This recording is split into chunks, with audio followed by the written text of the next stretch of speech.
The views and opinions expressed do not necessarily represent those of Access Fort Wayne, the Allen County Public Library, or any other supporting group.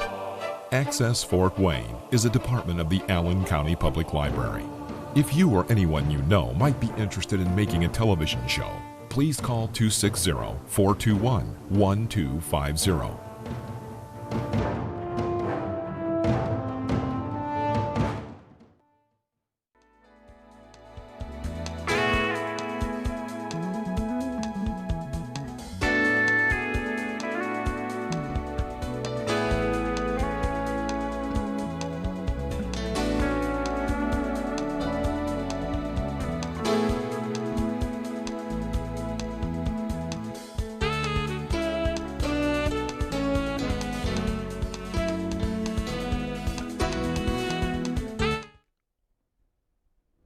Hi, I'm Dr. Ashman, and welcome to our Mind, Body, Spirit show today.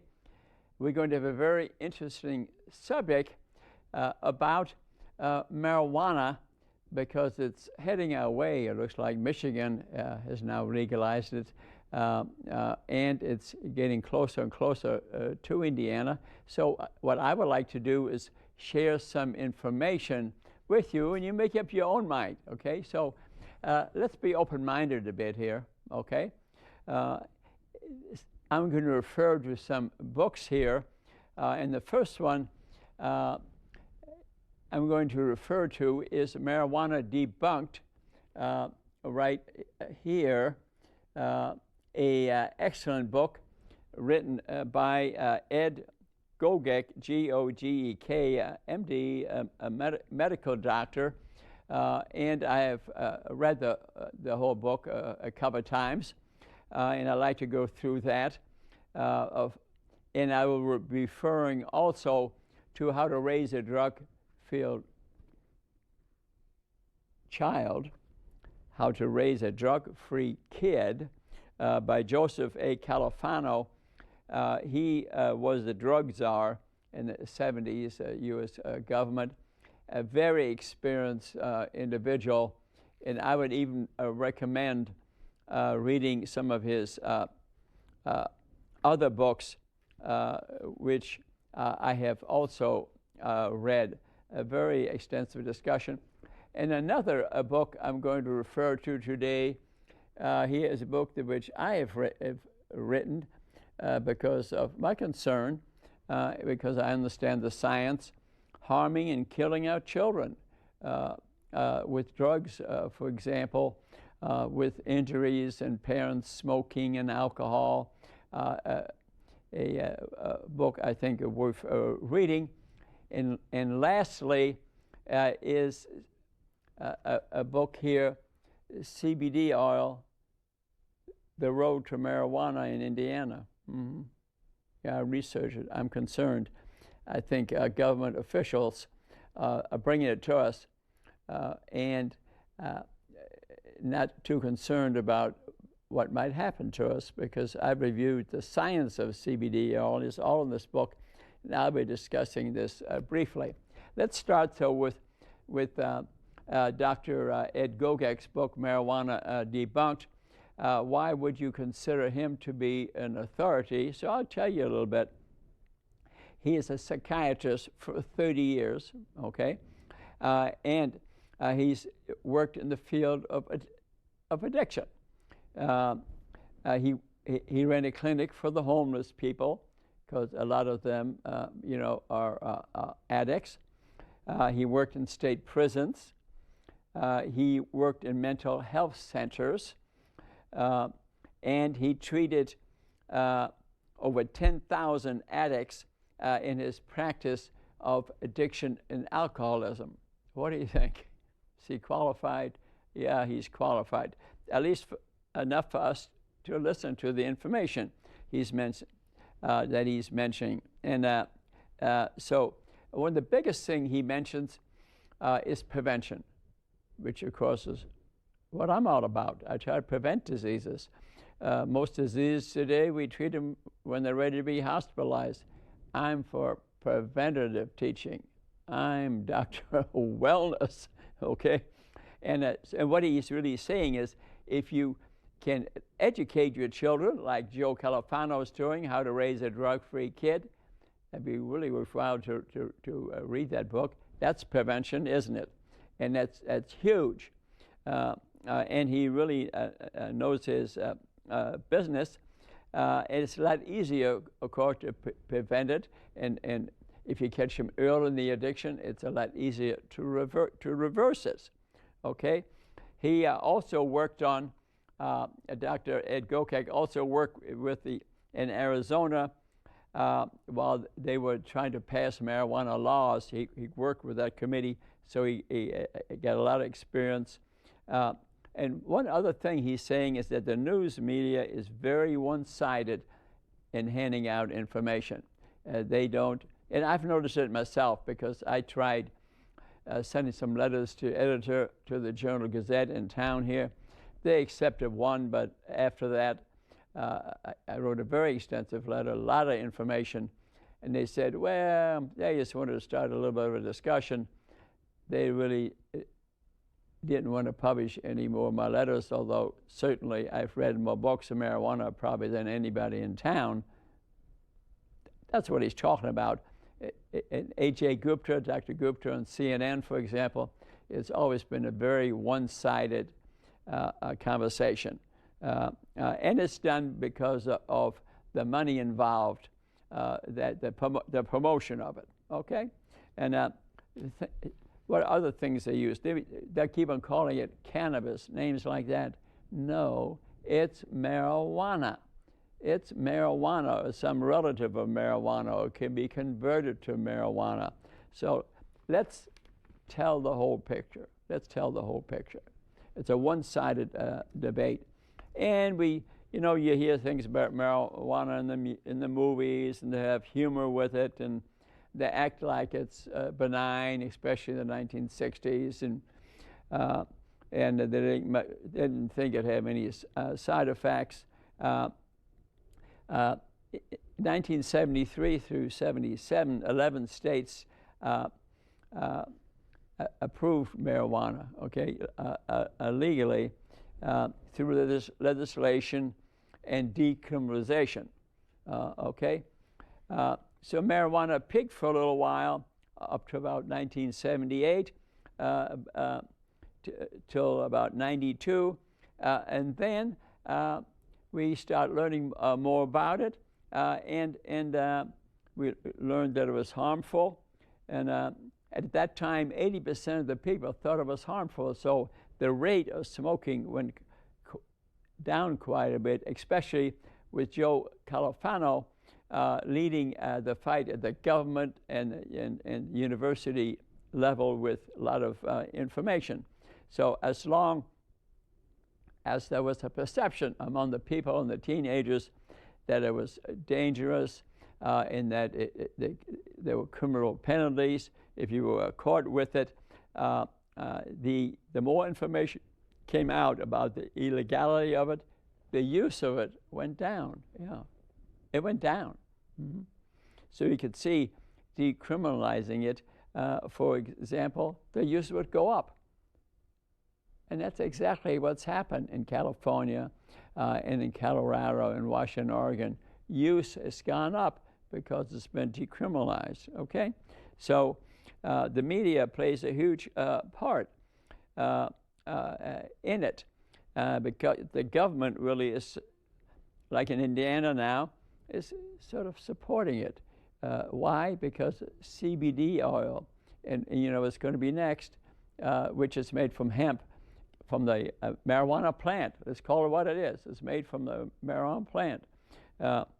And what's next? Medical marijuana, but it only helps very little. Maybe a little bit of pain, maybe, okay? Some forms of seizures, which are very rare, okay? The nausea of cancer treatments. The last two other drugs would work, so we're talking strictly about pain. But I've written 3 books about pain, okay? And one of the first ones, second one was pain. We need a new definition. It needs to be redefined. Half the people who say they hurt, we don't know why they hurt. What's the level of your pain? 0 to 10. Here's your marijuana. Here's your opioid. That's incorrect. We need to know why people hurt, so it's very difficult. Like in Colorado, where it's been approved now, recreational marijuana has been approved, CBD has been approved. The medical marijuana clinics in Colorado, for example, are closing. Why? Because the industry has now brought marijuana to the state, and they don't need the medical marijuana thing as a pathway, like CBD oil or medical clinics that could be next in Indiana, are the path to legalization. Yeah, be open-minded. Be open-minded. Okay, and we have to make it more of a two-sided debate. The lobby itch is huge. It's a multi-million-dollar industry.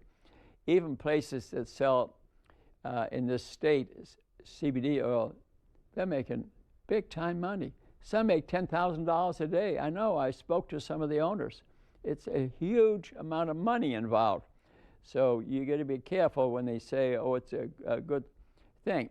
There are three main organizations that are pushing legalization, okay? Number one is a national organization of the reform of marijuana laws, the initials NORML, okay? A lot of money involved here because they make a lot of money, okay? So you notice how CBD oil, at least $100 a month, it's expensive, okay? Another organization called MPP, Marijuana Policy Project to change, and they are aiming to change the state and the federal laws. Mm-hmm. You need to be aware of them, okay? Then the DPA to decriminalize all marijuana laws. Big money pouring in, going to the lobbyist. I noticed that, for example, one of the guys that retired from the Congress, I think it was Boehner, he is now part of a marijuana company.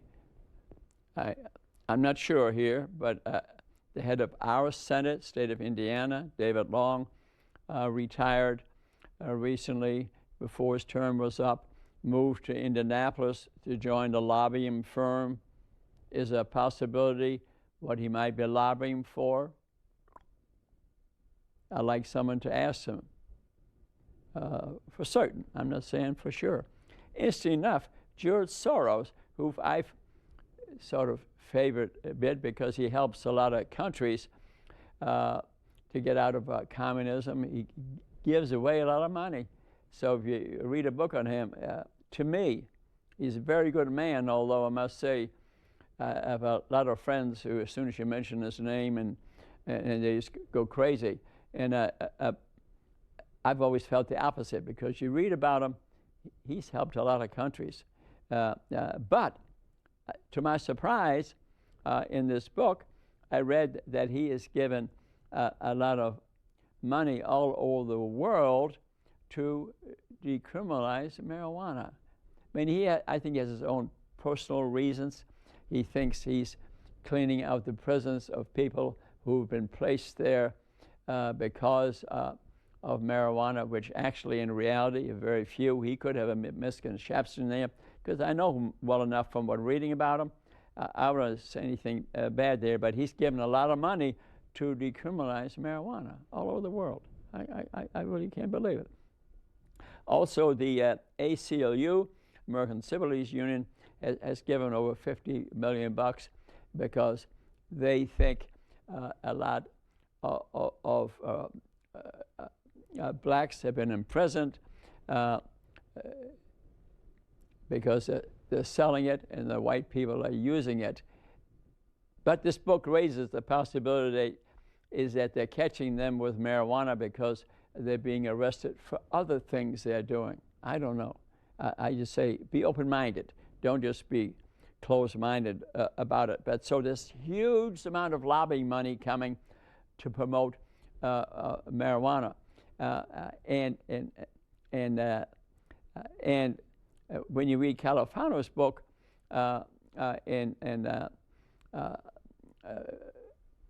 other books, books that I've written about harming our children, if a child smokes marijuana, it can punch holes in their brains. It causes them munchies. They get pot bellies. They get overweight. They lose their ambition, more likely to become drug addicts. That's why I'm not that much in favor. We're killing our kids. We're killing our kids because the brain is not fully developed till age 25. So they are more likely to feel the effects of smoking marijuana. And it's a gateway drug because the children that smoke marijuana are more likely to smoke cigarettes, which is even more highly addictive. Yes, you can become addicted to marijuana. About 9% of the adults are. And if a child smokes marijuana every day, you know the odds are of becoming addicted to it, 36%. Mm-hmm. It's in these books. It's in these books. That's cause of great concern. So there's a great political divide going on, but Democrats and Republicans actually about split. It's about evenly split. So what they're saying in these books, that drug laws actually do work because children are less likely to smoke if they know there are laws on the books. That's been statistically proven. And the laws put them into treatment earlier, where it's more likely to solve the problem. Why do we use marijuana or opioids or alcohol or cigarettes? To feel good. We have designed it in our body, the dopamine center, nature, God, whatever, did it. The dopamine center, and a little further back in the brain, the serotonin center, the dopamine's a quick fix, okay? What's a quick fix? The cigarette is a quick fix, okay? And the serotonin is the long-term feel-good, which might be like I play tennis and pickleball, or hug the wife, or hug my cats, or take a walk in nature. That's the serotonin, the long-term center. It's designed by nature so that to keep us moving, okay? These are real centers in our brain, but they are affected by drugs we take, because people take them. Why would a teenager want to take them or smoke? To feel good. Stress of life, stress of growing up, perhaps abused by the family. That's the reason people smoke cigarettes or marijuana or have a drink. So we need to find other ways for them that makes them feel good. Okay? And so the pro-marijuana movement is like an echo chamber, okay? And so they pass out information. Marijuana is harmless, okay? It's really abused. It's really abused, okay? It's better than alcohol. It prevents addiction. It's okay to drive with it. All misinformation. They throw it out there, okay? Marijuana has never killed anyone. That's the biggest lie of all. It's killed many people because they've been in auto accidents. They have developed other addictive habits. It has changed their mind. It can even lead to mental illness, schizophrenia, and violence. There's a book written, Tell Your Children, by Alex Berenson, which I've read. That book clearly has a scientific proof that marijuana use, and it also says that in Dr. Gogek's book, that we've increased rates of mental illness and schizophrenia in people smoking marijuana. Yeah. So our brain is developing in the children. Let's talk about the developing brain. It's not fully developed. That's the problem. By age 11, we're developing connections between our nerves, increased synapses, okay? That occurs before age 11 and can be greatly influenced by alcohol, marijuana, cigarettes, injuries. Things are not organized, just connections are occurring, and then age 11 to 18, we're increasing the connections, the development of the brain, and anything interferes with that can. So the addiction rate from exposure is higher in children than in adults. You can more easily hook a child to cigarettes, more easily hook a child to marijuana, more easily hook a child to opioids in this age, because the brain is organizing itself, looking for connections. So it really takes till about age 25 or so before our brain is pretty well settled in, and we have less synapses actually at that age, because there's been increased organizations, and some synapses even die out normally. It's a more stable brain. So our brain is being pruned, okay? It's being shaped, it's being sculpted.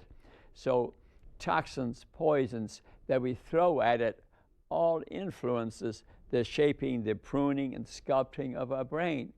They've shown in MRI scans in kids that smoke marijuana regularly, even holes in the brain, and they don't repair themselves. Yeah. If you stop drinking alcohol, there's some repair going on. You stop smoking cigarettes, some repair will occur, but not with marijuana. They've shown that scientifically. So teenage addiction is faster to alcohol, marijuana, tobacco than in an adult, because it's a developing brain. So any addictive drug will prime the brain and will lead to more drug abuse. So you smoke marijuana, you're more likely to become addicted to something else. That's interesting to know, isn't it? But the fear of drug laws and punishment does decrease marijuana use a bit in kids. You're going to legalize marijuana, the state of Indiana, more kids will smoke it. Mm-hmm. More will be sold, for example. More parents will be smoking, for example. So what about marijuana in driving? It's been clearly shown now in Colorado that they've had an increase in automobile accidents, truck accidents, and they have found on autopsies that the rate of alcohol and marijuana being involved is going up. In Australia, for example, they have found if you smoke marijuana, you're 9 times more likely to get involved in a car accident. Mm-hmm. There's been a study in Australia, 9 times, okay? In the U.S., the study indicated 4 times more likely, okay? And they also ran some tests in France in 2009, and they found in 6,000 drivers who've been in an accident, they found some marijuana in the blood system. And they think that it doubles the risk of being in an accident if you smoke marijuana. So if you smoke marijuana and you ride a bike like they do in Europe, I was in Amsterdam last year, man, where they're riding bikes. Okay, I saw one guy who was no hands on the handle.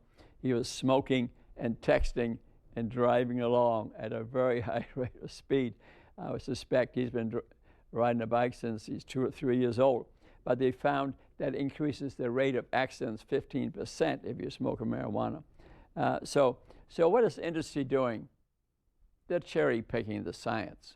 Oh yeah, they're cherry picking the science to promote it. Our legislators, Democrats and Republicans, are promoting it. They did with CBD oil, for example. they legalized in the state, never told us the potential side effects. Yeah. Let me just tell you a couple while I'm in the subject. It caused me to write this book we talked about earlier, CBD oil, Indiana's Road to Marijuana, because CBD oil, which people use for pain, for example, and numerous other reasons, they swallow it in ingestibles and it's put it under the tongue. Now they're starting to even vape it. CBD turns off the P450 enzyme in the liver for a few days, few hours, that detoxifies most of the drugs you're taking, about 500 different drugs. So suppose you're on warfarin, a blood thinner, okay? All right? If you've been using CBD oil, it will increase the bleeding time. In other words, if that person were in an accident, driving a car and a truck accident occurred, what it might have been a minor injury, now because the blood doesn't clot, can result in death, disability, paralysis, multiple trucks and car involved. When I told this to a person at a workout place in town who sell this, she didn't believe me.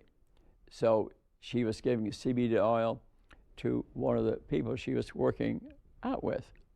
And they checked, she was on warfarin. They checked her blood, found her totally out of whack. They stopped the warfarin and returned to normal clotting, proving my point.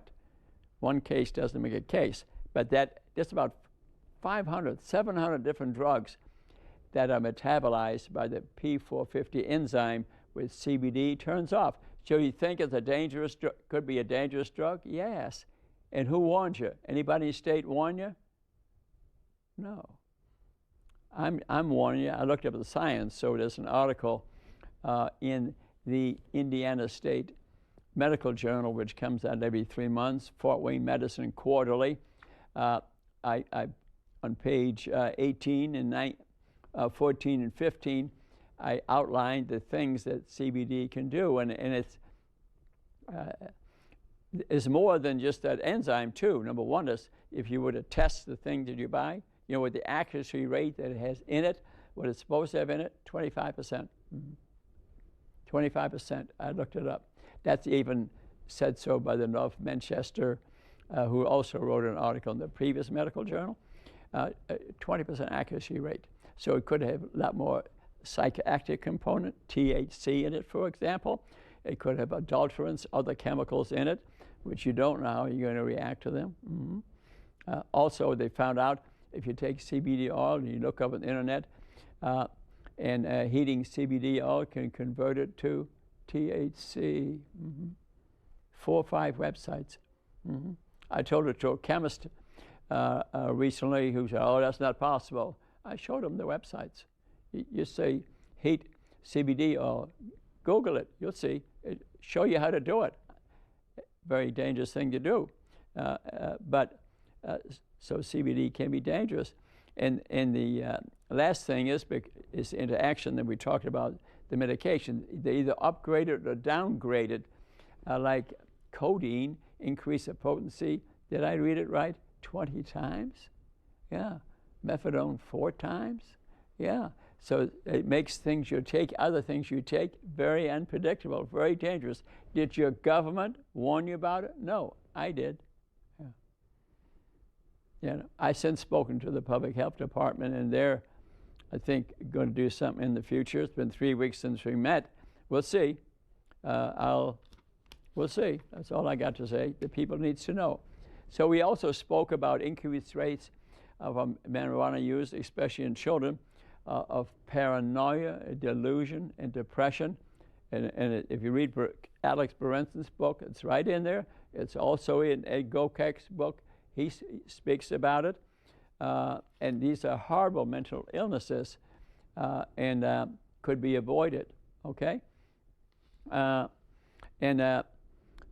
When people stop smoking marijuana, for example, They do have withdrawal symptoms, anxiety, depression, nausea, vomiting, listlessness.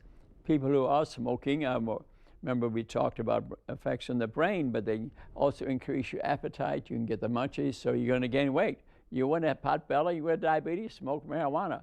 They don't call it pot belly for nothing. Okay, it's true. It's true. And what about addiction rates? Marijuana, adults, about 9%. Children that are daily users, remember I said daily users, up to 36%. Yeah. Alcohol, 15% of the nation. If you use it daily, you become addicted. Okay. Cocaine, 17% rate. Heroin, 23% rate if you use it. Tobacco, you try tobacco, and you smoke daily, odds of being addicted, 32%. Okay, so users are the ones, of course, who can become addicted to it. All users, 9%. Teenagers, all users, 15%. That includes weekly users, monthly users. A daily, and I repeat again, daily teenage users usually end up 35% end up being addicted to it. So about 8.4 million people in the U.S. addicted to alcohol, marijuana 1.7 million, okay, and prescription drugs 750,000. I think it's more than that. Yeah, heroin. Perhaps about 200,000. It's more than that, but that's, I'm quoting out of these books. And under age 18, we have about 8.7 million kids under age 18 are addicted. Marijuana, about 2 million under age 18. Heroin, about 500,000 addicted. So why is medical marijuana a problem? There are many states that now have medical marijuana. Michigan had it at first. Remember I said it's a gateway. They use it as an entrance. They make it look like it's nothing. And then they legalize it. Now it's a recreational. And the medical marijuana clinics go away. In California, Oregon, Washington, they've disappeared. Don't need them anymore.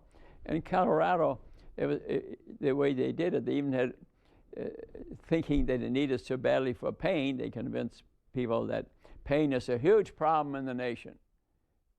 Being a neurosurgeon, I tell you, it's not. It's not. When they invented the 0 to 10 rule, they did that to promote that we use OxyContin. It was done by the Purdue Pharma company out of New York, nothing to do with Purdue University. They promoted OxyContin, and they helped promote the 0 to 10 rule. It was promoted by doctors, no doubt about it. And what's the level of pain? It's a 9. In Colorado, here's your marijuana card. With that, you pay only 2% tax instead of the 27% tax, something of that nature. And they will tell you they want to pass these laws to get a lot of tax money, but they have actually shown that the amounts spent in prisons, school problems, kids are not showing up for school, for example, loss of money because I don't think I'll go to work today. I'm just feeling too good, okay? That's what marijuana does. And that when you compare the tax money collected to the money lost from law enforcement, prisons, illegal. Incidentally, the illegal sales of marijuana don't go down because you legalize the drug. They've found that. That's right in these books. So we're living in denial, you know, and 60% of the people think, oh, it's okay that we bring marijuana in. When it affects your family member, I think you'll change your mind, okay? So also, generally, when they tax something, it's like an alcohol, they never increase their tax much. So what's happened through inflation, that the amount of problems from accidents, injuries, brain atrophy. Alcohol destroys brain cells. I saw that a lot of time in my practice. Where I see people with blood clots in their brain because the brain shrunk from alcohol. It does it. It does it that the money from taxes never catches up to the expenses. So don't let that fool you. Okay? So why does marijuana get off easy? Why does it get off easy? Well, the harm goes unnoticed at first. Okay? For some people, of course, it can do no harm. It's nothing. It's because they don't read. You read the books I've read. I'm probably up to book 15 on marijuana and its effects now. And, well, they're wrong. They're just lack of knowledge. Okay? So they think they're not going to get addicted. They're living in denial and delusion. And some people almost need that to lead their lives because there's so very little good going on in their lives. Okay? So the point is we need to educate our children early. That's the reason for this book here by Dr. Califano, that we need to educate the children. That's where it really needs to be done. But again, it's a developing brain, and the parents have to set a good example. Adolescents will respect knowledge, but not always. Okay, depends on their stress of life, and legalization clearly is shown it increases its use. The marijuana lobby is huge. The amount of money involved is huge. Like I said, just the CBD oil people, these signs you see going up, those people are making huge profits. And they don't tell you that it interferes with the drugs you're taking because that would decrease sales. I even had someone tell me when I told them about this, when I spoke about the workout girl, and the owner of that business, you know what she said to me when I saw her sitting there with the CBD oil salesman? She says, I understand the harm it can do. That's what I have insurance for. I couldn't believe she said that.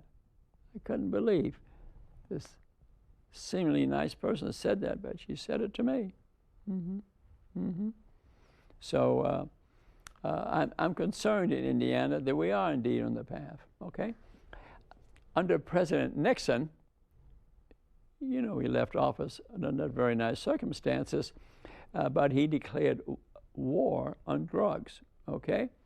And he concentrated, actually not in putting people into jail, but he concentrated on information, teaching in the schools, and rehab.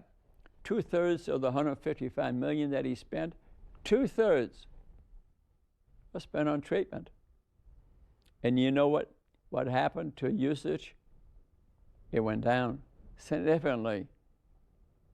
Huge amount, it went down. And then, many of us loved him, Ronald Reagan came along, and he emphasized putting them in prison. And the prison population went up 4,000%. But the use went up. Didn't do any good. And I think that, and part of the reason that maybe, I'm not saying that's the answer, racial differences, is because they are catching people perhaps in other criminal activity. Then they search them, they find marijuana, and they put them, because they got it on them, it's easier to prove, they throw them in prison because of possession. But then again, when you look at the incarcerated population, the ones there because of possession, it's a small number. It's a small number.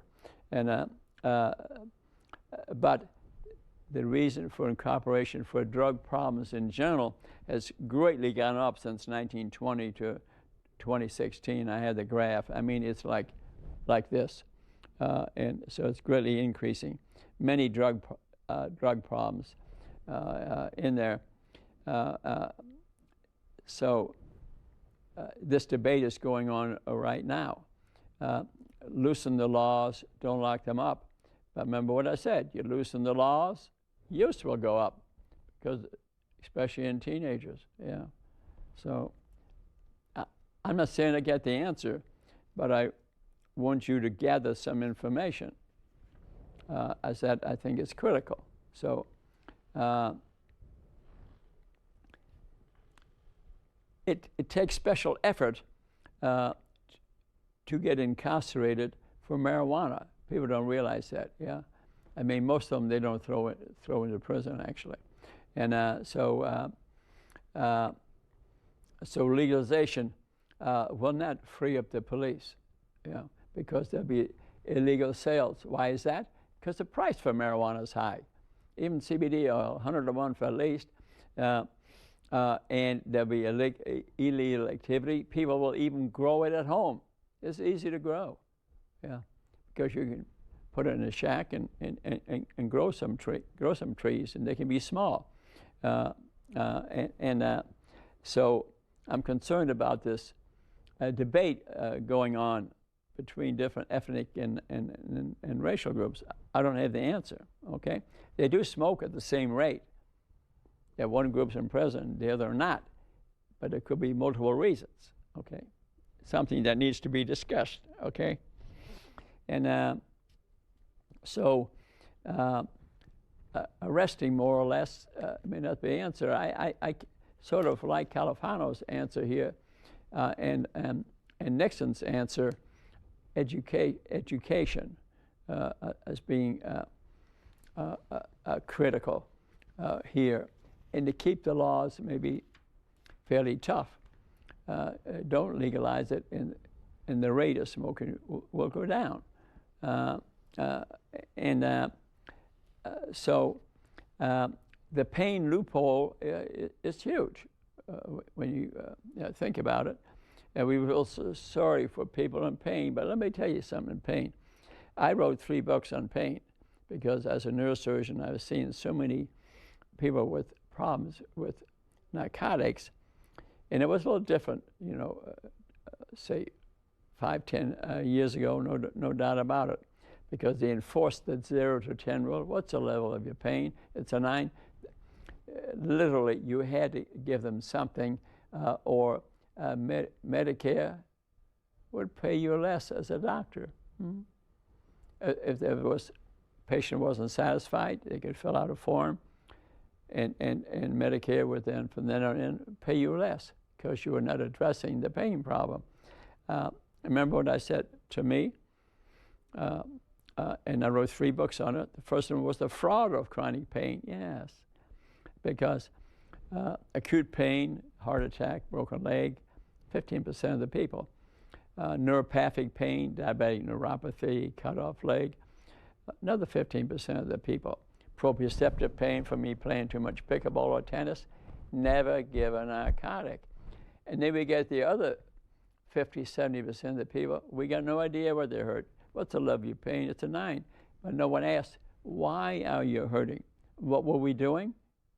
Forcing the provider to write them a script. When we wouldn't refill it, it got too expensive, the patient switched to marijuana or fentanyl or whatever was cheaper, and many are dying, and they're still dying.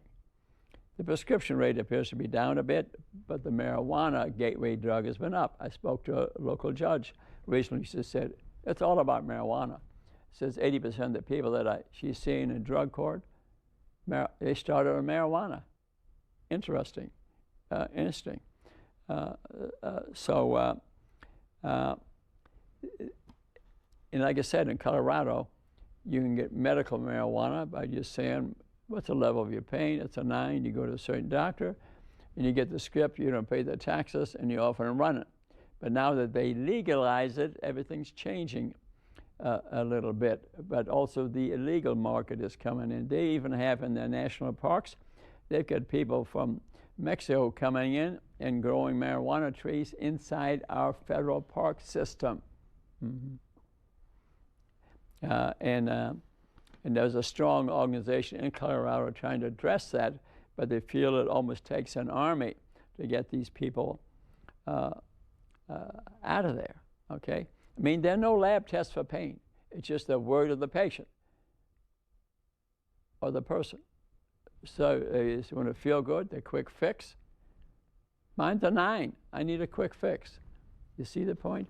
What I like to teach you is to use a walk in nature, relaxation, pick a sport, take up tap dancing like I do, or whatever, to make yourself feel good. So in essence, we have a pot-doc loophole. There'll be certain doctors who concentrate on writing this loophole for you to get that quick fix. So side effects of marijuana laws have been increased accidents, increased teenage use, dishonesty. People will lie to get it because they're traveling down here. They just want to feel a little better. Some don't even want to look for high. That's a problem with pain. They don't even want to look for high anymore. They just like to have a day where they could feel like they could exist. That's the way the human brain is organized. So you have to develop habits that make you feel good. A hug, a walk, some music, some recreation, whatever it takes. And so a lot of people are spending every dime that they have on drugs, and they become homeless, for example.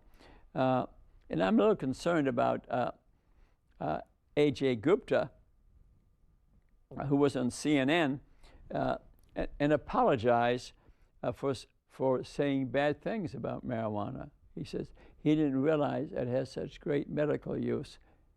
He's wrong again, because it doesn't have great medical use. Read the report, book this thick, which I have at home, by the American Academy of Engineering and Medicine. I have it at home. They studied the world literature, and they determined that maybe it helps a little bit in pain, the nausea of cancer, and rare forms of seizure, for which they now develop this Epidiolex made from a hemp tree that is a clear value. You get a prescription, you can get it. So you notice that the marijuana lobby wants to debate only medical marijuana. They don't want to debate the other part. And the medical marijuana, most said, is the gateway. So what's the real cost? Okay, what's the real cost?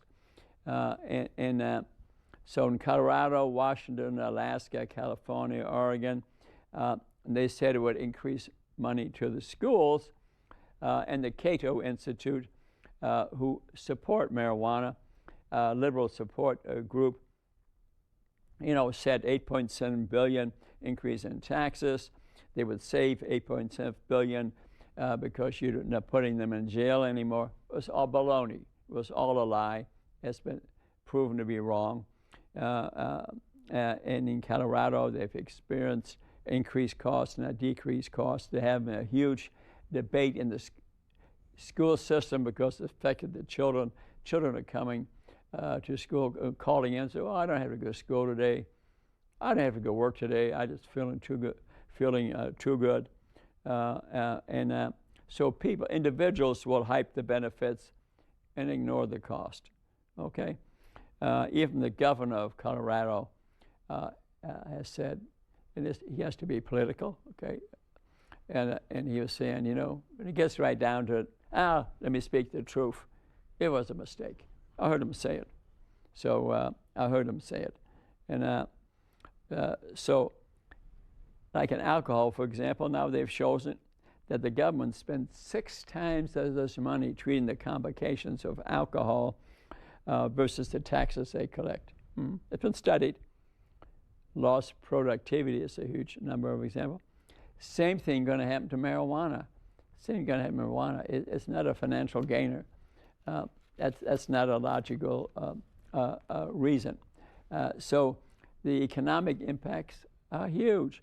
Healthcare costs, for example, in this country, $28 billion on these addictive substances. Okay, criminal justice system eats up another $40 billion. Okay, but lost productivity, interference with jobs, about $176 billion. This is studied by the by an institute. Okay, the Rand Institute studied it. So, marijuana users are more likely to use alcohol and other drugs. I think that could be a problem. Everyday use is a big problem. There's some in your family using it every day. Trouble is coming if it isn't there already. Okay. Alcohol is hardest on the liver, okay? Liver damage, liver transplants, for example. But I tell you, I saw a lot of problems with it on the brain. As a neurosurgeon, I operated many people, put holes in the head, let out blood clots. It was just shrinking the brain. The brain was getting smaller. I'm talking about an inch off the skull after a number of years. And fluid would accumulate, occasionally build up the pressure. I used to have to make a hole on the both sides of the brain so the clots run out. Actually, one of the last patients that I saw, we need a little humor here, okay? That I saw, maybe my last month in neurosurgery, I look to my right and I see this beautiful 88-year-old patient, beautiful black dress on, red high heels, phony red hair, and I look over there. Then I look at the chart. I see in the chart she'd been in the hospital 6 weeks. I'd put a hole there, and she was a person who drank too much.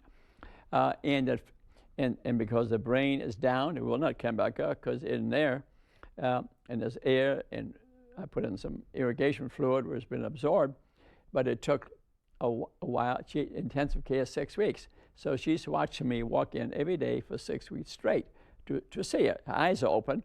I even played her some music on my phone occasionally. You notice she wiggled her body. And now I'm speaking to her. That's the background. I'm speaking to her, this beautifully dressed 80-year-old patient. She says, and she's answering my question, why are you so dressed up? And she says, Dr. Cashman, you waltzed in and out of my room for 6 weeks straight. I saw you wearing all the beautiful clothes. And you think when I was going to come see you today, I was not going to dress up. Okay. Let's have a laugh. A wonderful lady. I gave her a hug and I thanked her. And so cocaine is the quickest to cause addiction. It's the fastest. But remember, I said you can have one cigarette, you can be addicted. Yeah. Crystal meth is the most physically deteriorating. Okay. Heroin is the harder to quit. That's the hardest to quit. Fatal overdoses are common. As I already mentioned, marijuana causes brain damage, especially in children up to age 25 or so. If you become addicted after that, probably not brain damage, but you may get the munchies, you may not go to work, you may be involved in an accident, okay? So what did the Europeans do about this, okay? The Swedish people, what did they do about it? They had a pretty high rate going, so they get very tough on it, and found out it didn't do any good. That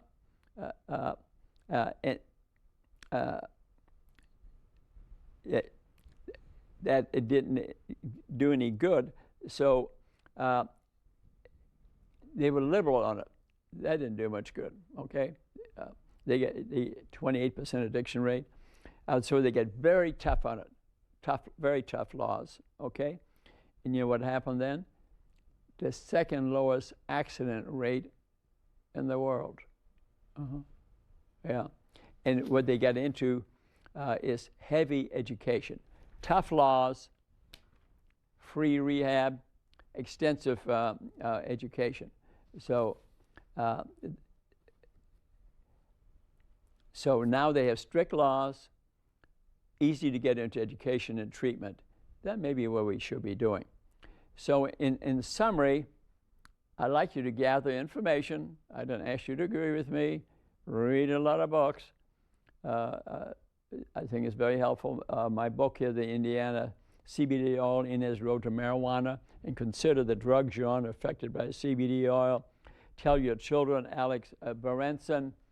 How to Raise a Drug-Free Kid by Joe Califano. He's written some other books which are great to read. I'm going to order some more of those. These are excellent books. So gather information. You can get a hold of this medical journal, 3-month quarterly for a medical society. That also would have value to you. And make up your own mind, okay? I'm not interfering with your freedoms, but you may be interfering with other people's freedoms too. Thanks for listening to this. I have other information on this on YouTube, Rudy Cashman, marijuana. Other shows will show up. Thanks for listening. I do this. I've probably now read 20 books on marijuana at least. I'm doing this so I have science behind me to educate the public. I'm a doctor. I love you. I care about you. And that's the main reason that I'm sitting here today and watch my other shows. They're about prevention, but preventing something, how to prevent heart disease, how to prevent diabetes, how to prevent addictions. That's what I'm all about. And if you need to be seen personally about it, at the Three Rivers Pharmacy, close to Concordia there, next door, Friday mornings, I see people for free. I saw 3 today. That's my labor of love at this time of my life. Or if you see me playing pickleball, take me on, or I'll be your doubles partner. Thanks so much. Bye-bye.